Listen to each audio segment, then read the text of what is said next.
ప్రభువైన యేసుక్రీస్తు నామంలో మీ అందరికి వందనాలు.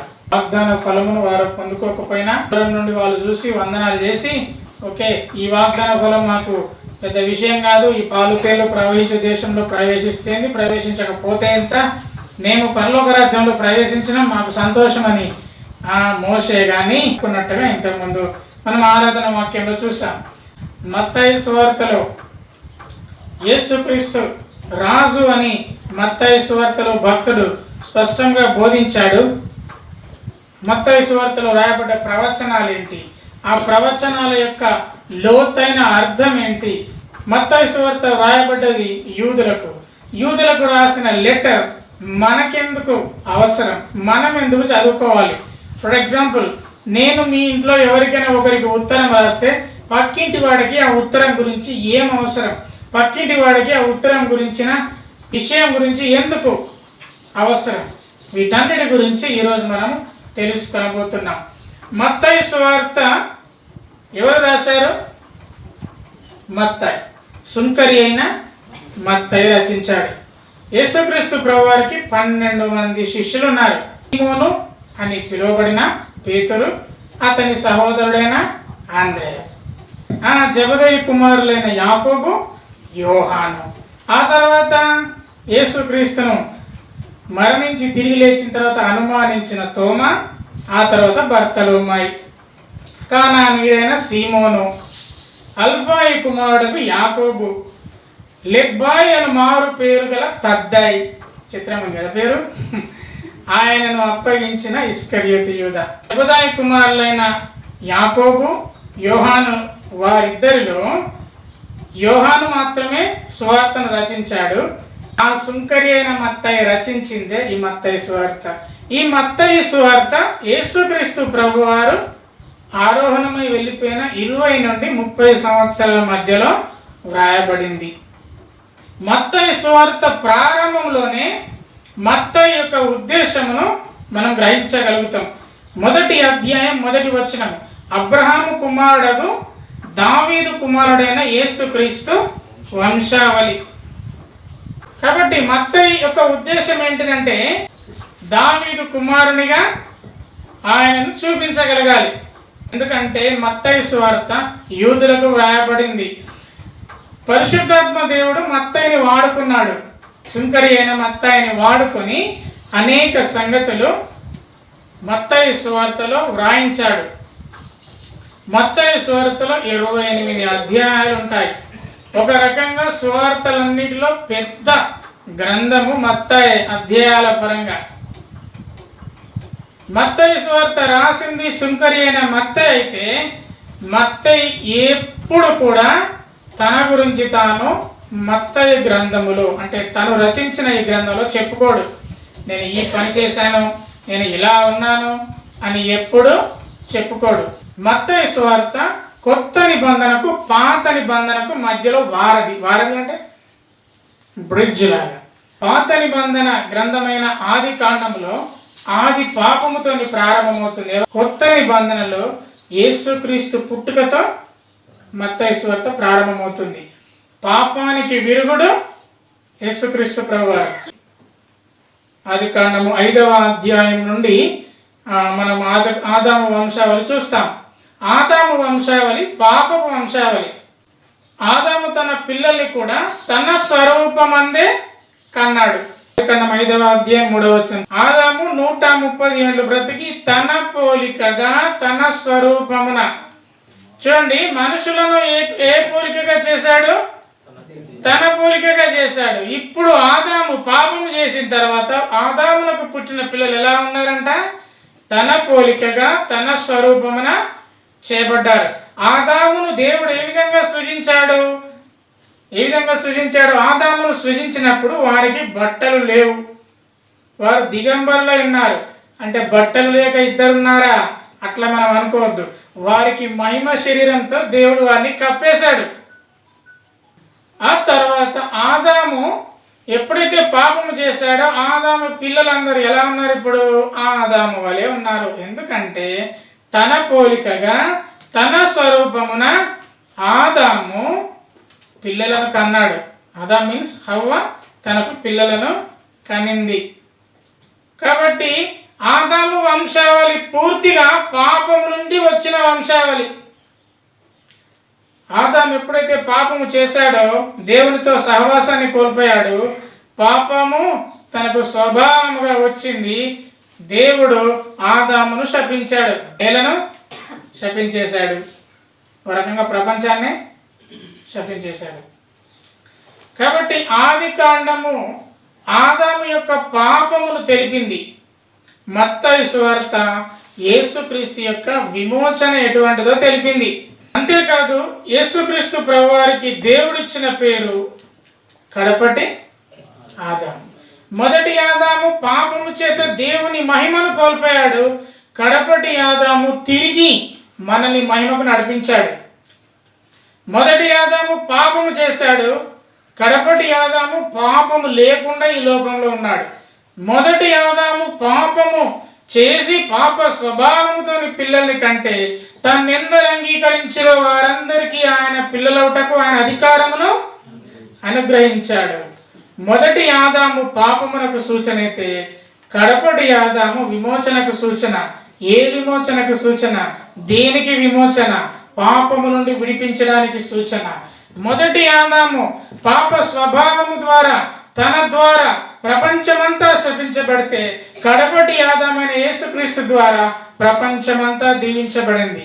కొరింథీయులకు రాసిన మొదటి పత్రిక 15వ అధ్యాయము 45వ వచనంలో ఇందు విషయమై ఆదామును మొదటి మనుషుడు జీవించు ప్రాణి ఆయనని వ్రాయబడి ఉన్నది, కడపటి ఆదాము జీవింపజేయు ఆత్మ ఆయను. కాబట్టి మొదటి ఆదాము పాపము చేత చనిపోయాడు, జీవింపజేసే ఆత్మ యేసుక్రీస్తు ప్రభువారు. మొదటి ఆదాము చేసిన పాపము నుండి మనుషులను, ఆదాము ద్వారా జన్మించిన మనుషులందరినీ రక్షించడానికి కడపటి ఆదాము వచ్చాడు. మొదటి ఆదాము చేసిన పాపము నుండి ఆ పాప స్వభావమును పట్టుకొని ఉన్న మనుషులందరినీ విడిపించడానికి కడపటి ఆదాము వచ్చాడు. మనమందరం ఆదాము సంతానమే అనగా మనమందరం కూడా ఆదాము సంతానమే. మనం కోరుకుంటే ఆదాము సంతానంలోకి రాలేదు. మనము జన్మత మన ప్రమేయం లేకుండానే ఆదాము సంతానంలో పుట్టాము. అయితే మన కోరిక లేకుండా ఆదాము సంతానంలో పుట్టిన ఎప్పుడైతే యేసుక్రీస్తుని విశ్వసించడం ద్వారా యేసయ్య సంతానంగా మారుతున్నాం. దేవునికి మహిమ కలుగును గాక. ఆమేన్. పుట్టింది ఆదాము సంతానంలో. ఎప్పుడైతే తన్ను అంగీకరించామో, ఎప్పుడైతే ఆయన యందు విశ్వాసం ఉంచామో మనము యేసయ్య సంతానం అయిపోయాం. రోమపత్రిక 6వ అధ్యాయము 23వ వచనము, పాపము వల్ల వచ్చు జీతము మరణము, అయితే దేవుని కృపావరము మన ప్రభు అయిన క్రీస్తు యేసునందు నిత్య జీవం. పాపం వల్ల వచ్చేదేంటి? మరణం. పాపము చేసినప్పుడు వచ్చిందేంది? మరణం. పాపము చేసినప్పుడు ఆదామునకు వచ్చిందేంది? అయ్యా నువ్వు ఈ చెట్టు ఫలాన్ని తిను, ఫలానా చెట్టు ఫలము నువ్వు తినకూడదు అన్నాడు. తింటే ఏమైపోతావు అన్నాడు? మరణిస్తావు. తిన్న 10 సంవత్సరాలకు మరణిస్తావు, తిన్న తర్వాత 2 కొడుకులు పుడతారు, అప్పుడు మరణిస్తావు అని చెప్పాడా? తిన్న వెంటనే మరణిస్తావు. తిన్న వెంటనే ఎట్లా మరణించాడు? ఆత్మీయంగా చచ్చిపోయాడు. కొంతమంది మనుషులు ఉంటారు కదా, వాడు బతుకున్నా చచ్చినోడు తీరే. ఆత్మీయ జీవితంలో ఎప్పుడు నువ్వు మరణిస్తావు? దేవునితో సహవాసం ఎప్పుడు కోల్పోతావో నువ్వు ఆత్మీయంగా మరణించిన వాడివే. యేసుక్రీస్తును అంగీకరించిన తర్వాత ఆయన సహవాసంలో ఉండాలి. అపోస్తలులు బోధయందు, రొట్టె విరుచుటయందు, సహవాసమయందు, ప్రార్థించుటయందు ఎడతెగక ఉండిరి. అంటే ఎడతెగక అంటే అదే పనిగా కాదు, వాళ్ళు కంటిన్యూగా ఉన్నారు. అంటే వాళ్ళు తరచుగా ఉన్నారు, వాళ్ళు ఒక నియమాన్ని పెట్టుకొని ఉన్నారు.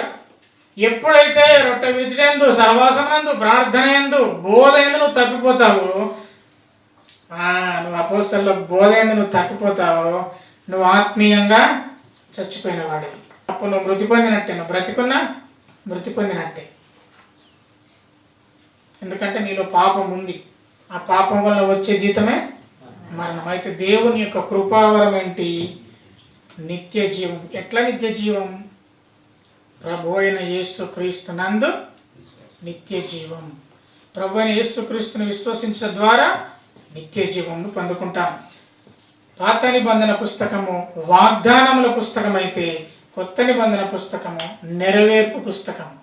మత్తయి సువార్త, మార్కు సువార్త, లూకా సువార్త, యోహాను సువార్త, ఈ 4 సువార్తలు యేసుక్రీస్తు ప్రభువారి జీవిత విశేషాలు రచించిన యోహాను భక్తుని యొక్క అభిప్రాయం ప్రకారం, అంటే యేసుక్రీస్తు ప్రభువారు ఎవరైతే ఎక్కువ ప్రేమించాలని చెప్పాను భక్తుని ప్రకారము మేము రాస్తున్నాం, కానీ మేము నిజంగా రాయాలంటే భూలోకమైనా సరిపోదన్నాడు. ఎందుకంటే ఆయన కృప ఆయనకు ఆ విధంగా అర్థమైంది. యోహాను సువార్త 21వ అధ్యాయము 25వ వచనము, యేసు చేసిన కార్యములు ఇంకను అనేకములు కలవు, వాటిలో ప్రతిదాన్ని వివరించి వ్రాసినట్లా అట్లు వ్రాయబడిన గ్రంథములకు భూలోకమైనా చాలదు, భూలోకమైనా సరిపోదని యోహాను భక్తుడు అంటున్నాడు.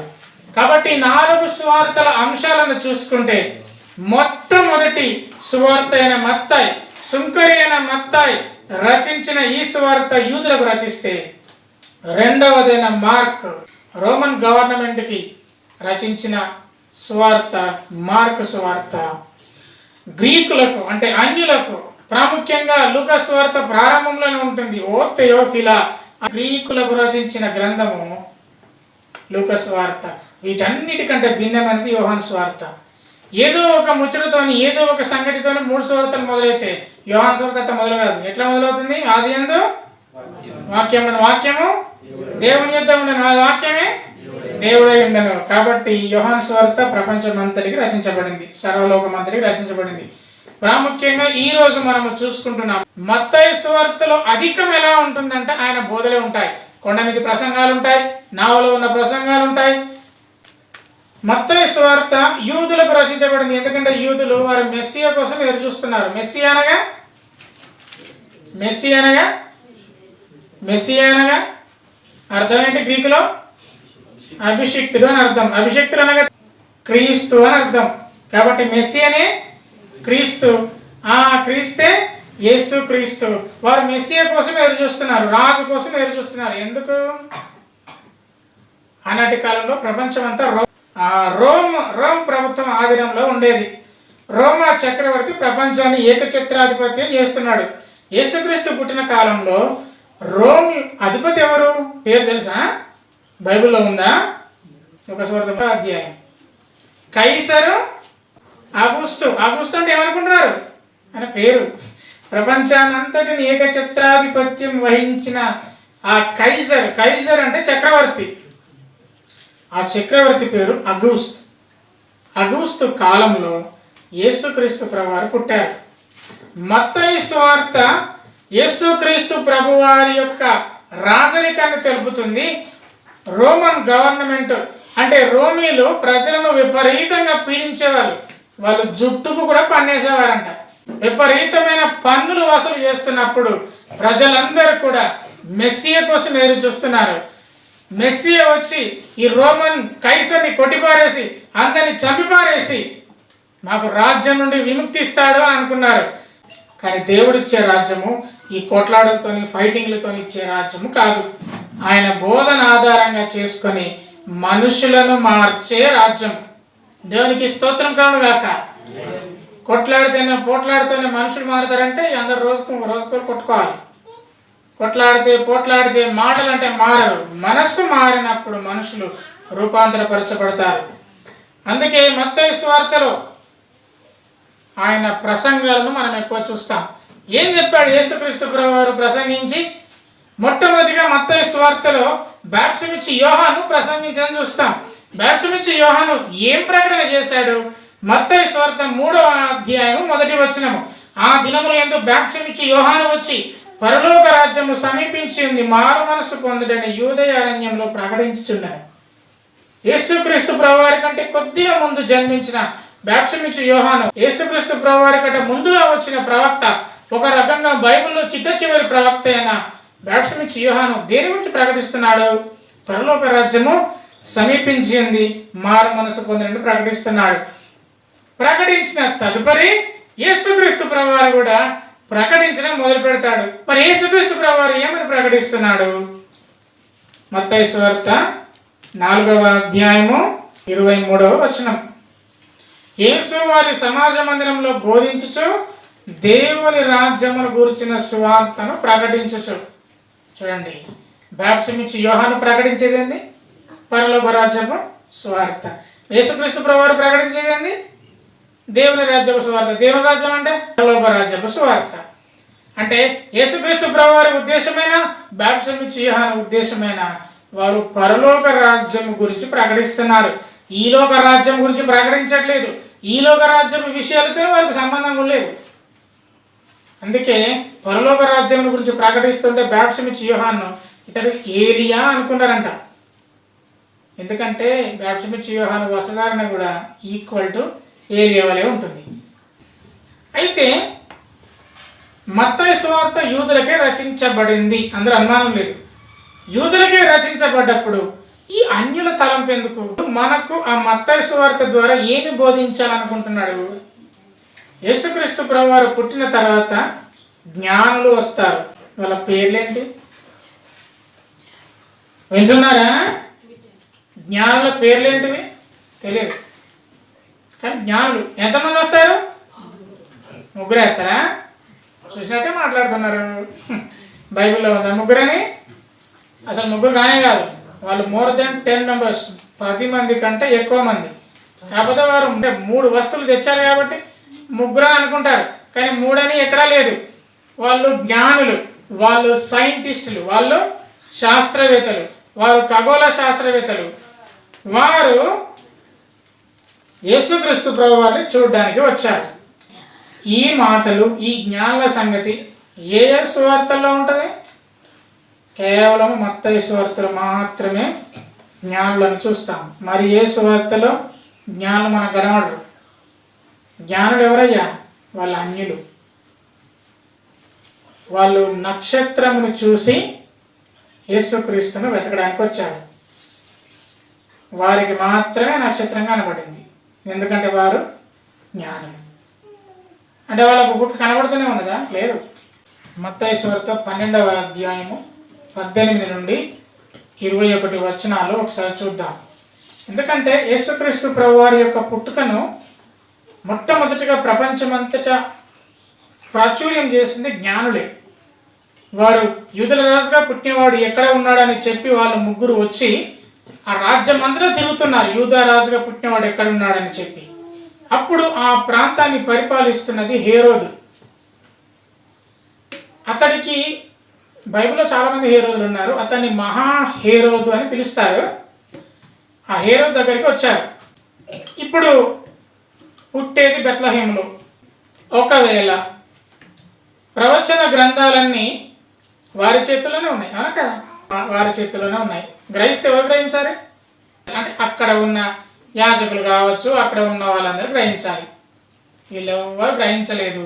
వాళ్ళు వచ్చి యేసుక్రీస్తు ప్రభువాన్ని హత్తుకున్నారు. అందుకేనేమో యెషయా భక్తుడు రాసిన ప్రవచనము, యెషయా గ్రంథము 42వ అధ్యాయము మొదటి 4 వచనాల్లో ఉన్న ప్రవచనమే మత్తయి సువార్త 12వ అధ్యాయము 18 నుండి 21 వరకు కూడా అక్కడ మనకు కనబడుతుంది. 21 వచనాల్లో ఇదే మాటలు యెషయా గ్రంథము 42వ అధ్యాయం మొదటి 4 వచనాల్లో ఉంటుంది. ఇది చాలా పెద్దగా ఉంటుంది, కానీ ఇందులో మనకు కావాల్సింది తీసుకున్నాం.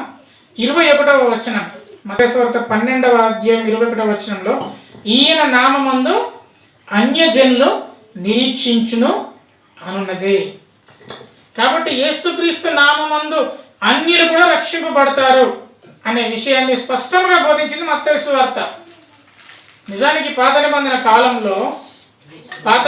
కాలంలో ఏర్పరచుకున్నాడు, ఇశ్రాయేలీలను ఏర్పరచుకున్నాడు. అదే సంతతి నుంచి వచ్చిన వారే యూదులు.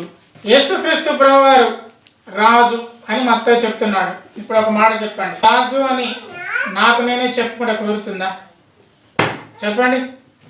ఎవరైనా నేనే రాజును అని అంటే మొదటగా ఏమడుగుతారు అందరూ? ప్రూఫ్ ఏంటి? క్రీస్తు ప్రభువారు రాజు, యూదులకు రాయబడింది, ఆయన యూదుల రాజు, ఆయన మెస్సియా. ఇప్పుడు పూర్వకాలంలో, ఇప్పుడంటే ఎలక్షన్స్ ఉన్నవి ప్రజాస్వామ్య పద్ధతిలో, నేనే ఊరికి సర్పంచ్ అంటే ఎవరు ఒప్పుకోరు? ఒప్పుకుంటారా? ఒప్పుకోరు. యేసుక్రీస్తు ప్రభు వారు కూడా నేను రాజును అని చెప్పుకుంటే దాన్ని రుజువులు ఆడతారా ఎవరా? పిలాతు అడుగుతారు కదా, నువ్వు రాజువా అంటే ఎస్ నేను రాజుని. మొట్టమొదటిగా యేసుక్రీస్తు రాజు కావాలంటే శారీరకంగా ఆయన రాజు అయి ఉండాలి. అంటే ఆయన వంశ పారంపర్యం. యేసుక్రీస్తు ప్రభువారు ఎక్కడి నుంచి వచ్చాడు? దావీదు నుండి వచ్చాడు. దావీదు ఎవరు? రాజు. కాబట్టి దావీదు తర్వాత పుట్టిన వారందరూ కూడా రాజులే. ఇది వంశ పారంపర్యంగా. మత్తయి సువార్త రెండు రకాల వంశాలు. ఒకటేమో మానవ రీతిగా యేసుక్రీస్తు యొక్క వంశ పారంపర్యము, ఆయన రాజు అని ప్రూవ్ చేయడానికి. మరొకటి దైవికమైన వంశ పారంపర్యం. నిజానికి యేసుక్రీస్తు ప్రభువారు స్త్రీ పురుష కలయిక వల్ల పుట్టినవాడు కాదు. యేసుక్రీస్తు ప్రభువారి యొక్క వంశము మత్తయి సువార్త 1వ అధ్యాయం 1 నుండి 17 వచనాల వరకు ఉంటవి. చాలామందికి అది చదవాలంటే విసుగొస్తుంది. మీరు ఎప్పుడైనా మత్తయి సువార్త 1వ అధ్యాయం 1 నుండి 17 వచనాలు కానీ లూకా సువార్తలో కూడా ఉంటుంది యేసుక్రీస్తు వంశావళి. చదవాలంటే విసుగొస్తుంది. అబ్బా ఈ పేర్లు ఎట్లా ఉన్నవి, ఆ పేర్లను కూడా పెద్దగా ఎవరు మర్చిపోతారు, అందరు మర్చిపోతారు. ఎందుకంటే పేర్లు చదవడం మనకు కష్టం.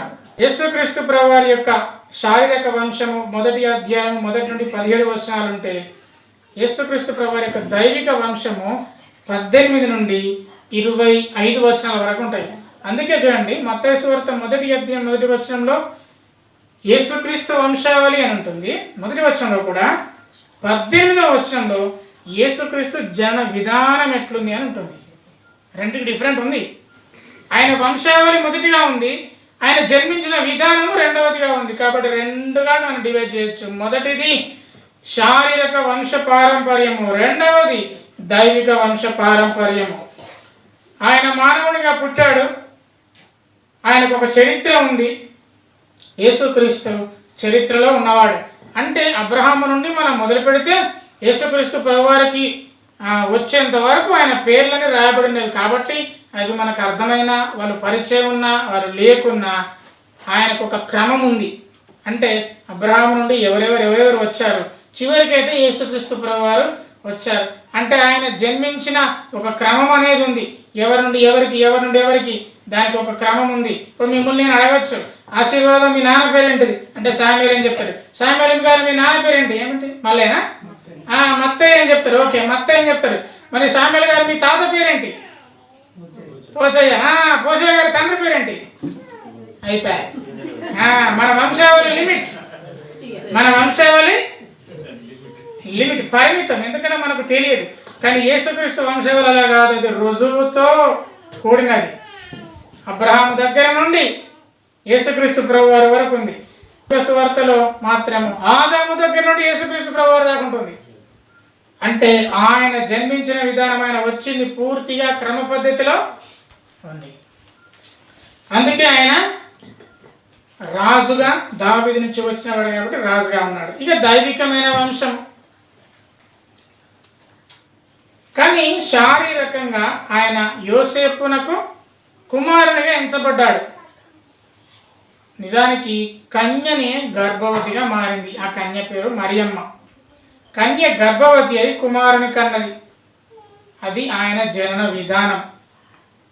ఇప్పుడు ప్రతి చిన్నపిల్లవాడు కూడా నూతన సృష్టి అవునా కదా? పుట్టిన కుమారుడు దగ్గర నుంచి మనం కూడా నూతన సృష్టి. మనం అంతకుముందు ఉన్నోళ్ళం కాదు. యేసుక్రీస్తు ప్రభువారు శిశువుగా ఉన్న యెషయా గ్రంథంలో ఆయన గురించి ఏమని ఉంటుంది? యెషయా గ్రంథం 9వ అధ్యాయం 6వ వచనం బట్టి ఆయన నిత్యుడగు తండ్రి. అది యేసుక్రీస్తు ప్రభువారికి మాత్రమే అనుగ్రహించబడింది. యూదులకు ఉన్న ఒక ప్రాముఖ్యం ఏంటంటే వంశావళులు ప్రాముఖ్యం. వాళ్ళు యూదులు అంటే వారిని గొప్పగా చూస్తారు, మిగతా వారిని అంత గొప్పగా చూడరు. ఫర్ ఎగ్జాంపుల్ ఎవరికైనా ఇప్పుడు ఆ పిచ్చి అందరికీ ఉందనుకోండి. ఫర్ ఎగ్జాంపుల్ మీరు ఎక్కడైనా బస్సులో వెళ్ళారనుకోండి, మీ కులస్తులే కలిశారనుకోండి, మీ కులస్తుల్లో మీ ఇంటి పేరు కూడా మీకు పరిచయం కాడనుకోండి, వాడు మీకు ఫోన్ నెంబర్ ఇస్తారు, మీకు ఫోన్ కూడా ఇస్తారు. అదే బయటి వాడైతే పట్టించుకో. అట్లాగే యూదులకు ఈ వంశావళ పిచ్చి అనేది ఎక్కువ. అందుకే యూదులకు నిరూపించడానికి, యూదులకు చెప్పడానికి మత్తయి సువార్తలో ఆ భక్తుడు రాసి పెట్టాడు. యూదులకు మొన్న మరొక ఆచారము ప్రధానం అంటే మనం ఏమంటున్నాం ఇప్పుడు? ఎంగేజ్మెంట్ అంటున్నాం. నిజానికి మనకు ఎంగేజ్మెంట్ అంటే సగం పెళ్ళి అంటారు, కానీ యూదులకు సగం పెళ్ళి కాదు, పూర్తి పెళ్ళి. యూదులకు ఉన్న ఆచారంలో ఒకటి ప్రధానము చేయబడిన తర్వాత వారి కొద్ది రోజులు వారికి ఎడబాటు ఉంటుంది. ఎడబాటు అంటే అర్థం ఏంటంటే వారు భార్యాభర్తలే, కానీ భార్యాభర్తల తీరు వాళ్ళు ఉండరు. కొద్దిమంది అభిప్రాయం ప్రకారము ప్రధానము జరిగిన తర్వాత వారు 1 సంవత్సరం కలవకుండా ఉంటారు భార్యాభర్తలు. మరియా యోసేపునకు ప్రధానము చేయబడింది. వాళ్ళు భార్యాభర్తలే, కానీ వారు దూరంగా ఉంటారు. ఈ సందర్భంలోనే మరియ గర్భవతి అవుతుంది. గర్భవతి అయినప్పుడు యోసేపు ఏమనుకుంటాడు? ఆమె వ్యభిచారి అని అనుకోవడానికి ఆస్కారం ఉంది. కానీ దూత యోసేపును దర్శించి ఆమె పరిశుద్ధాత్మ ద్వారా కుమారుని కన్నది అని చెప్పి అతనికి చెప్పినప్పుడు వారిద్దరు కూడా మళ్ళా కలుస్తున్నట్టుగా మనం చూస్తాం. రాజును దర్శించిన జ్ఞానులు వాళ్ళు నక్షత్రాన్ని ఫాలో అవుతారు. నక్షత్రాన్ని ఫాలో అవుకుంటూ వారు ఎక్కడికి వెళ్తారు? యూదా రాజు దగ్గరికి వెళ్తారు. హేరోదు రాజు, చక్రవర్తి ఔగుస్తు. ఆయన రాజు అంటే చక్రవర్తులకు అనేక రాజ్యాలు ఉంటాయి. రాజు దగ్గరికి పోయినప్పుడు ఏమంటారు వీళ్ళు? అయ్యా, యూదులకు రాజుగా పుట్టినవాడు ఎక్కడ ఉన్నాడు? చూడండి, రాజు దగ్గరికి పోయి రాజు ఎవరు అని అడిగినట్టున్నది కదా. ముఖ్యం ఇక్కడ కూడా సాధారణంగా ఆయన అట్నే ఉంది. వచ్చినప్పుడు వీరు దేవుణ్ణి ఆరాధించిన వారుగా ఉంటున్నారు. వారు చివరికి కనుక్కుంటారు, వెళ్తారు, ఆ నక్షత్రమున్న చోటికి వెళ్తారు. 10వ వచనం, మత్తయి సువార్త 2వ అధ్యాయం 10వ వచనం, వారు ఆ నక్షత్రమును చూసి అత్యానంద భరితులై ఇంటిలోనికి వచ్చి తల్లి అయిన మరియను ఆ శిష్యును చూసి సాగిలపడి ఆయనను పూజించి తమ పెట్టెలు విప్పి బంగారము సాంబ్రాణి గోలమును కానుకలను ఆయనకు సమర్పించింది. ఇది ఇప్పుడు రాజుగా పుట్టాడు, నక్షత్రము వెలిసింది. ఈ విషయం తెలిసి రాజు దగ్గరికి వెళ్ళారు. వెళ్ళిన తర్వాత రాజుకు డౌట్ వచ్చి ఆయన శాస్త్రాన్ని పిలిచినప్పుడు వాళ్ళు మీకా గ్రంథం తీసి చదువుతారు. ఏముంటుంది? యూదా దేశం బెత్లెహేమా, నీవు యూదా ప్రధానులు ఎంత మాత్రం అల్పమైన దాని కాదు, ఇశ్రాయేలు నా ప్రజలను ప్రతిపాదించకపోతే నీ నుండి వచ్చునని ప్రవక్త ద్వారా రాయబడిందని ఎవరు చదువుతారు? శాస్త్రులు, యాజకులు చదువుతారు. విచిత్రం ఇక్కడ చూడండి, శాస్త్రులు చదువుతారు, ప్రధానులు చదువుతారు, కానీ యేసుక్రీస్తుని చూడడానికి ఎవరు వెళ్తారు? జ్ఞానులు వెళ్తారు. మరి ప్రధానులు లేరు. ధర్మశాస్త్రం మొత్తం తెలిసిన ప్రధానులు ఎందుకు వెళ్ళలేదు కదా? యెరూషలేమునకు బెత్లెహేము ఎంత దూరంలో ఉంటుంది అనుకుంటున్నారు? ఒక 8 కిలోమీటర్లే ఉంటుందంట. 8 కిలోమీటర్ల బెత్లెహేములో పుట్టిన యేసుక్రీస్తుని చూడడానికి శాస్త్రులకు, ప్రధానులకు చేత కాలేదు. కానీ వాళ్ళకు తెలుసు, మాటలు మాత్రం తెలుసు, వాక్యం మాత్రం తెలుసు, కానీ పోయింది మాత్రం జ్ఞానులే. నీకు వాక్యం తెలిస్తే సరిపోదు, దాని ప్రకారం నువ్వు నడవాలి. వాక్యం బోధిస్తే సరిపోదు, నువ్వు నడవాలి. అక్కడ నడిచింది జ్ఞానులు, తెలుసుకున్నది జ్ఞానులు, విన్నది జ్ఞానులు, తెలిసింది శాస్త్రులకు, నడవంది శాస్త్రులే. సాధారణంగా ఏ రోజు ఏం చేస్తాడు? చంపుదామని చూస్తాడా? చూశాడు. ఏం చేస్తాడు? బెత్లెహేములో ఉన్న 2 సంవత్సరాలలోపు వారందరినీ కూడా ఆయన చంపేస్తాడు. ఎందుకంటే యేసుక్రీస్తు పుట్టిన 2 సంవత్సరాల తర్వాతనే జ్ఞానులు వెళ్తారు. యేసుక్రీస్తు పుట్టినవన్నీ జ్ఞానులు పోలేదు. యేసుక్రీస్తు పుట్టినప్పుడు నక్షత్రం పుట్టింది, వాళ్ళు ఎక్కడో తూర్పు దేశాలు ఉన్నారు. బెత్లెహేమునకు వచ్చేసరికి ఒక రోజు వస్తారా?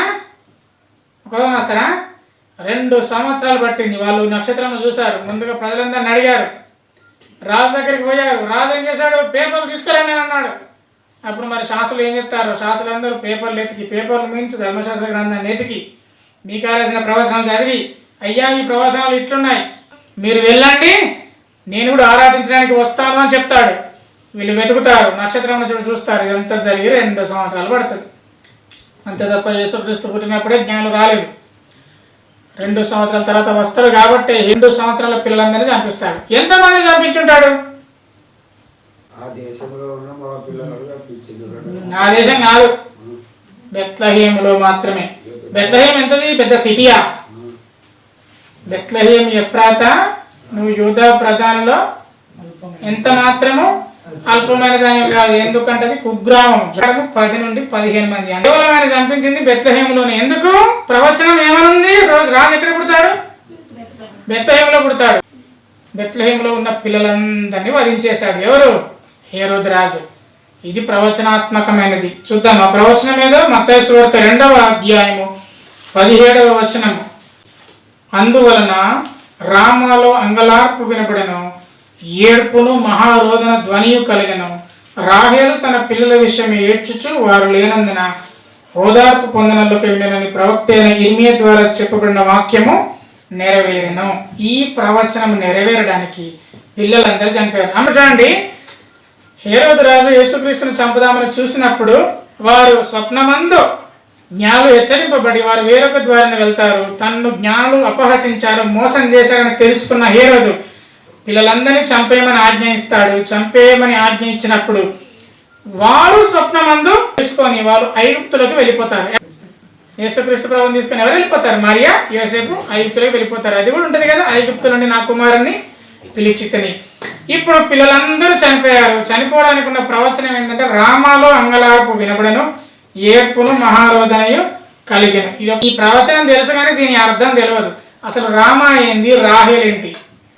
రాహేలుకు 2 కుమారులు, రైట్? పేర్లేంటి? అసలు రాహేల్ ఎవరు? రాహేల్ ఎవరు? రాహేలు ఎవరు? యాకోబు భార్య, 2వ భార్య. ఎంతమంది కుమారులు? 2 కుమారులు. పెద్ద కుమారుని పేరు యోసేపు, 2వ కుమారుని పేరు బెన్యామీన్. ఓకే. ప్రవచనము ఇర్మియా 31వ అధ్యాయము 15వ వచనం. అసలు ఇర్మియా ఈ ప్రవచనాన్ని ఎందుకు రాయబడింది? అసలు ఇర్మియా ఏ కాలపు వాడు? దేవుని పిల్లలు. దాని సందర్భం తెలుసుకోకుండా మనము చదివితే అర్థంగా ఉంటుంది. చూడండి, ఇర్మియా ఈ మాట రాయడానికి కారణం ఏంటిదంటే ఇర్మియా కాలంలో ఇశ్రాయేల్ అందరూ, యూదులందరూ కూడా విపరీతంగా పాపాలు చేసి పాపంతో ఉన్నప్పుడు వాళ్ళు చెరలోనికి వెళ్ళిపోబడతారు. చెరలోనికి వెళ్ళిపోయినప్పుడు మీ కుమారులను, మీ పశువులను, మీ గొడ్లను, మీ బయలను కూడా ఎత్తుకొని పోతారు అని అన్నప్పుడు ఈ ప్రవచనం రచించబడుతుంది. ఇర్మియాకు దేవుడు చెప్పిన మాటలు. ఇది రాహేలు విషయంలో ఎందుకు అంటున్నాడు అంటే రాహేలుకు 2 కుమారులు. పెద్ద కుమారుడు యోసేపు మనందరికీ తెలుసు, చిన్న కుమారుడు బెన్యామీను. బెన్యామీనుకు మరొక పేరు కూడా ఉంది. ఎవరు పేరు పెట్టారు బెన్యామీనుకు? బెన్యామీన్ అని తండ్రి అయిన యాకోబు పేరు పెడతాడు. రాహేలు చనిపోతుంది, 2వ కుమారుని ప్రసవించిన రాహేలు చనిపోయినప్పుడు ఈ బెన్యామీనుకు ఒక పేరు పెడుతుంది. బెన్యామీనుకు ఒక పేరు, అంటే బెన్యామీన్ అనే పేరు లేకముందే బెన్యామీన్కి ఇంకొక పేరు పెడుతుంది. ఆ పేరేంటో చూద్దామా? ఆదికాండం 35వ అధ్యాయం 18వ వచనం. మృతి పొందను, ప్రాణము పోవచ్చుండగా ఆమె అతని పేరు బెనోని అనను. నిజానికి బెన్యామీను ముందు పేరు ఏంటంటే బెనోని. బెనోని అంటే అర్థం ఏంటో తెలుసా? దుఃఖపుత్రుడు. ఈ పేరు మంచిగా లేదు, దుఃఖపుత్రుడు. ఎందుకంటే నేను ప్రసవించి చనిపోతున్నా కాబట్టి నా కుమారుని పేరు బెనోని అని చెప్పి ఆమె చనిపోతుంది. వెంటనే తండ్రి నీ పేరు బెన్యామీన్. మరి బెన్యామీన్ అంటే ఏంటి? కుడి చేతి పుత్రుడు. ఇప్పుడు దుఃఖపుత్రుడు, కుడి చేతి పుత్రుడు, ఇవి 2 యేసుక్రీస్తును సూచిస్తాయి. అది ఎట్లా కూడా చెప్తాను. మొదటగా రామాలో అంగలార్పు వినబడను. ఈ రామ అనేది బెత్లెహేమునకు దగ్గరలో ఉంటుంది, 8 కిలోమీటర్లకు సమీపంలో. నిజానికి రాహేల్ ఎక్కడ చనిపోయింది? బెత్లెహేములో చనిపోతుంది. రాహేలు మృతి పొంది బెత్లెహేమును ఎఫ్రాతా మార్గమున పాతి పెట్టబడను. ఎఫ్రాతా అన్న బెత్లెహేం అన్న ఒకటే. ఎఫ్రాతానే బెత్లెహేము, బెత్లెహేమే ఎఫ్రాతా. ఆమె అక్కడ ఆమెకు మృతి పొందారు, పెట్టబడింది. ఆమె చనిపోయింది. చనిపోయిన తర్వాత అక్కడ ఒక సమాధి పైన ఒక స్తంభమును కట్టిస్తాడు యాకోబు. కాబట్టి రాహేలు ఏడుస్తుంది. ఎందుకు ఏడుస్తుంది? కుమారుడు పుట్టినందుకు ఏడుస్తుంది. కుమారుని పుట్టుతుంటే ఆ ప్రసవ వేదనకు ఏడుస్తుంది. ఇది యేసుక్రీస్తు ప్రభువుని చూపిస్తుంది. యెషయా గ్రంథం 53వ అధ్యాయం 3వ వచనం. ఆయన మన అతిక్రమముల కొరకు నెలగొట్టబడను, ఆయన వ్యసనకరుడుగా ఉండెను, ఆయన బాధపరచబడేవాడిగా ఉండాను. యేసుక్రీస్తు ప్రభువు లేచిన తర్వాత ఆయన దక్షిణ హస్తము మనకు ఎల్లప్పుడూ తోడుగా ఉంది. దక్షిణ, తూర్పు, ఇటు పడమర, ఇటు ఉత్తర. దక్షిణ అంటే ఇది ఏ చేయి? కుడి చేయి. కాబట్టి కుడి చేతి ఉన్నది దక్షిణ వైపు అన్నట్టు. కాబట్టి దక్షిణ హస్తం అంటే కుడి చేయి. దక్షిణ హస్తము నీకు తోడుగా ఉంటుంది, ఆయన కుడి చేతితో నిన్ను ఆశీర్వదిస్తాడు అనే మాటలు మనం అక్కడ చూస్తాం. యేసుక్రీస్తు ప్రభువారు పుట్టిన స్థలము బెత్లెహేము. రాహేలు చనిపోయింది బెత్లెహేము. నిజానికి ఇప్పుడు బెత్లెహేము శవాల దిబ్బ. అంటే ఎవరైనా చచ్చిపోయారనుకోండి బెత్లెహేములో పాతి పెడతారు. అది బెత్లెహేములో మనుషుల్ని పాత పెడతాడు. బెత్లెహేమును యాకోబు పార్థివ దేహాన్ని పాతి పెట్టే స్థలంగా చూశాడు. కానీ అక్కడే యేసుక్రీస్తు ప్రభువారు జన్మించాడు. యేసుక్రీస్తు ప్రభువారు తిరిగి లేచినందున మనందరికీ మంచి భవిష్యత్తు ఉంది. అక్కడ మనము యేసుక్రీస్తుతో ఎక్కడ మనము పరలోక రాజ్యంలో యేసుక్రీస్తు ప్రభుతో మనం ఉంటాం. మనకు మరణం లేదు, కన్నీరు లేదు. యేసుక్రీస్తు ప్రభువారే తన దక్షిణ హస్తమును చూపి మనం దీవిస్తున్నాడు. యేసుక్రీస్తు ప్రభువారు రాజు. యేసుక్రీస్తు ప్రభువారిని నమ్ముకున్న మనందరికీ ఉన్న నిరీక్షణ పరలోక రాజ్యం. ఆ పరలోక రాజ్యంలో నీవు నేను చేరాలి అంటే దేవునితో సహవాసం ఉండాలి, ఆయనతో ప్రార్థనలు గడపాలి. ఆయనకు నిత్య జీవం ఇవ్వబోతున్నాడు. దేవుడి మాటలు దీవించును గాక. ప్రార్థన చేసుకుందాం. ప్రేమగల తండ్రి, కృపగల నాయన, నువ్వు రాజు అయ్యి ఈ లోకానికి వచ్చావు తండ్రి. నీవు చేసిన త్యాగము, నీ కృపను బట్టి మేము రక్షింపబడ్డాము తండ్రి. నీవు చరిత్రకారుడివి, నువ్వు చరిత్రలో ఉన్నావు. చరిత్రలో నీ కార్యాలు ఉన్నవి, చరిత్రలో నీవు ఉన్నట్టు రుజువులు ఉన్నవి తండ్రి. మేము రుజువులు లేని గ్రంథము నమ్మట్లేదు, నిరూపించబడ్డ గ్రంథము మేము నమ్ముతున్నాం. నీ వాక్యము సజీవమైనది, నీ వాక్యంలో జీవం ఉంది. నీవు సజీవుడవు, నీవు మరణించి తిరిగి లేచి మా కొరకు స్థలము సిద్ధపరచడానికి వెళ్ళి ఉన్నావు తండ్రి. నీ బిడ్డలందరికీ స్థలము సిద్ధపరిచే వెళ్ళి ఉన్నావు. నీవు పుట్టిన స్థలం ఇప్పుడు, ఒకప్పుడు అది రాహేలు చనిపోయిన స్థలం, కానీ ఇప్పుడు అది మా అందరి దృష్టిలో బెత్లెహేం అనగానే నీవు పుట్టిన స్థలం, లోకాన్ని రక్షకుడు పుట్టిన స్థలం, సర్వలోకానికి శుభవార్తను అందించిన స్థలం. స్థలం ప్రాముఖ్యత ఏది లేదు, కానీ నీవు మా హృదయంలో జన్మించమని ప్రార్థిస్తున్నావు. నీవు మా హృదయంలో ఉన్నావు, నీవు మా హృదయంలోకి మిమ్మల్ని ఆహ్వానిస్తున్నావు. కనికరించి కృప చూపండి. నీ బిడ్డలందరితో నువ్వు మాట్లాడండి. నీ వాక్యమును రుజువులుగా తెలపడానికి నీవు నాకు ఇచ్చిన ఈ చిన్ని జ్ఞానమును బట్టి వందనము చెల్లిస్తూ, నీ బిడ్డలందరూ చక్కగా వాక్యమును విన్నారు. వారు కూడా మేము ఆరాధిస్తున్న దేవుడు కల్పన కథల వైపు లేదా కట్టు కథల్లో ఉన్న దేవుడు కాదు, నిజంగా రుజువైన దేవుడు. ప్రవచనాలన్నీ ఆయన పైన, ఆయన గురించి చెప్పిన ప్రవచనాలన్నీ నెరవేర్చబడినది అనే సంగతులు గ్రహించారు. గతకాలంలో గ్రహింపులో ఉన్నారు, ఇప్పుడు ఆ గ్రహింపును స్థిరపరిచారు. అంతగా నేను స్తుతిస్తూ జ్ఞానులు ఎక్కడి నుంచో ఆరాధించడానికి వచ్చారు. మేము నిన్ను ఆరాధించే బిడ్డలంగా ఉన్నాం.